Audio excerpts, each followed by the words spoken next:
Hello, everybody. I'm Ines Adriaens. I'm from Belgium. I work mainly at the KU LEUVEN, but sometimes I do some work for GenTORE in RAFT. That's the last slide already, yes. Harriet. Apologies. Giving away before you've even started. I don't know what's happened there. There we go. So I was asked to give a little bit an overview of the working task 3.1, which ended or which ends this month.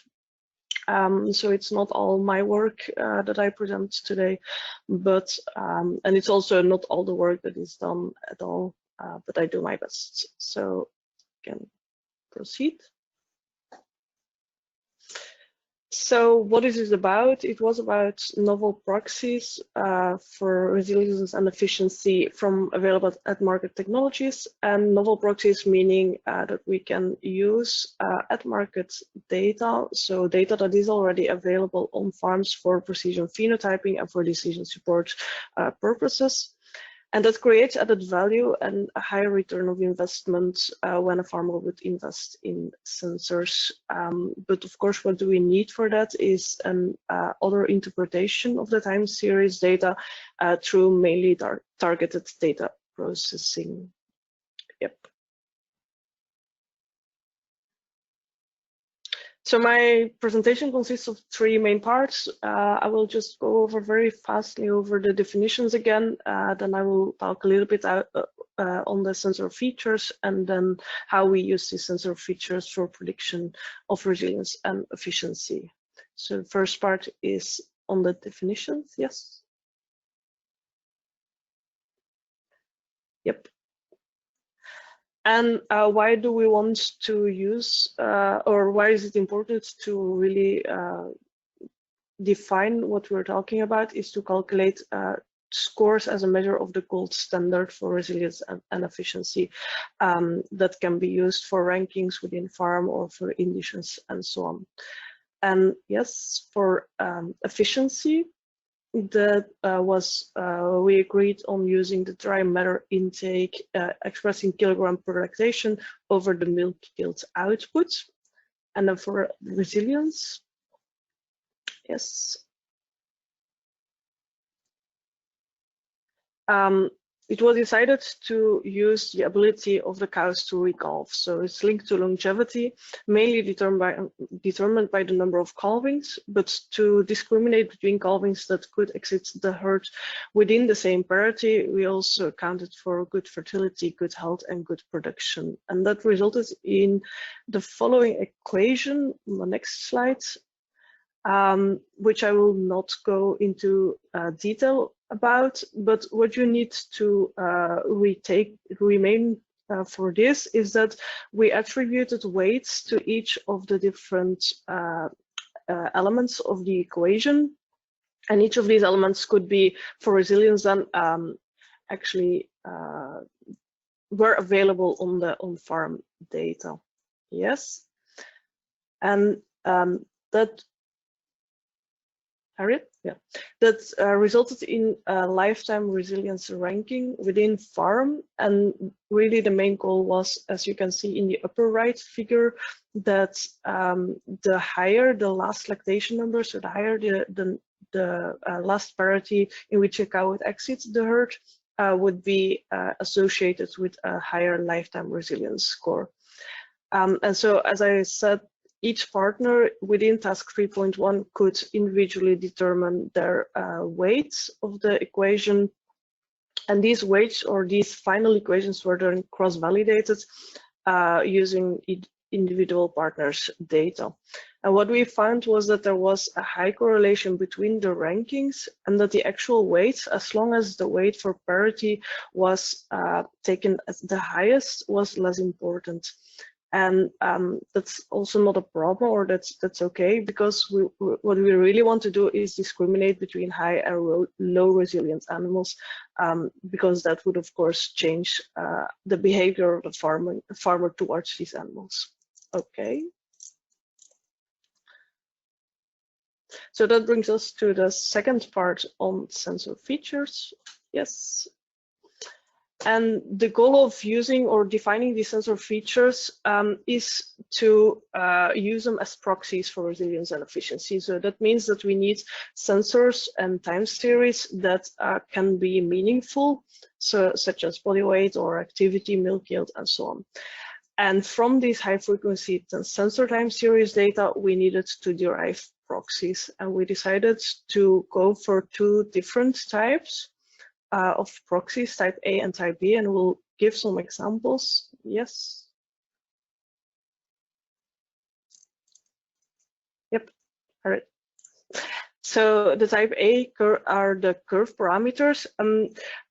These sensor features were actually the same for all the different sensors. So both for milk yield, for activity, for body weight, you can calculate them for all the different sensors in a similar way. And what you see here is an example of milk yield. So the green upper panel, or the green data in the upper panel, shows the raw data and the herd average in purple. And then from the relative curve compared to the herd average, the average leg one autocorrelation and slope of the regression line were calculated or were used as features, while for in the lower panel you can see the residuals against this regression line from which minimum, maximum, standard deviation and skewness were calculated. Then for type B, in the next slide, next is an example of for activity. So there we defined more specific dynamics that are directly linked to, for example, health or fertility events or known biological effects of the biology of the animals on the different time series data. And for example, the middle panel shows how we identified the estrus behavior with short spikes, while you see in the lower panel a general behavioral change around day 120, where the cow is really less active than normal, which can be, for example, linked to a health event. Yep. And then a similar thing was used for milk yield features. So we defined 30 milk yield features, which describes the overall shape, the variability, and the perturbations in the different milk yields daily time series data.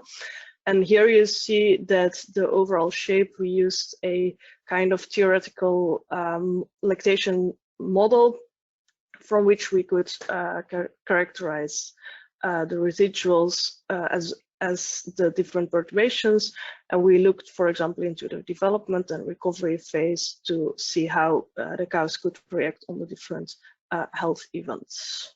Yep.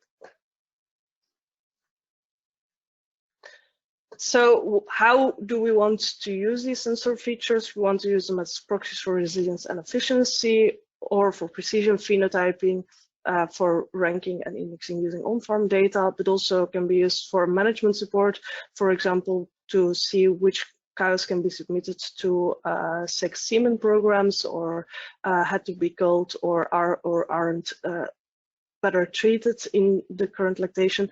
And so basically it goes to identify animals that excel in their specific farm context. And for that we need prediction algorithms, which brings us to the last part of this presentation.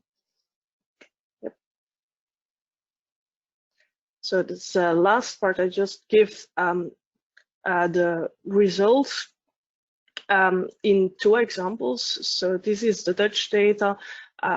There we used type A sensor features both for resilience and efficiency with an ordinal logistic regression model, and we looked into prediction of the highest, middle, and lowest third of the rankings within farm.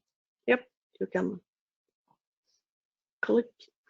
So we used for efficiency first priority time series to predict lactation efficiency, so in higher lactations. And the best model included 13 sensor features coming from four different sensors, and we obtained a correct prediction performance of 51.5 and correct prediction and an opposite prediction of 3.8. Then for resilience, a similar model included, so first party time series data were used to predict the lifetime resilience. So from the whole life of the cow.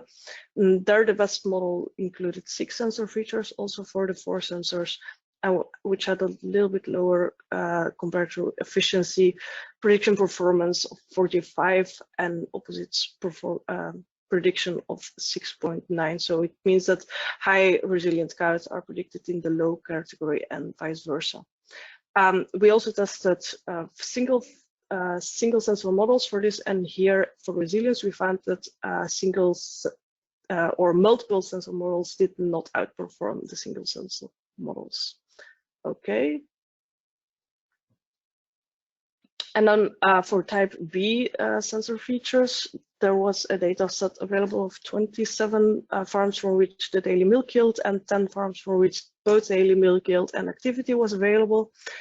And again, here first parity time series were used to predict the lifetime resilience. And we developed a multiple linear regression for that.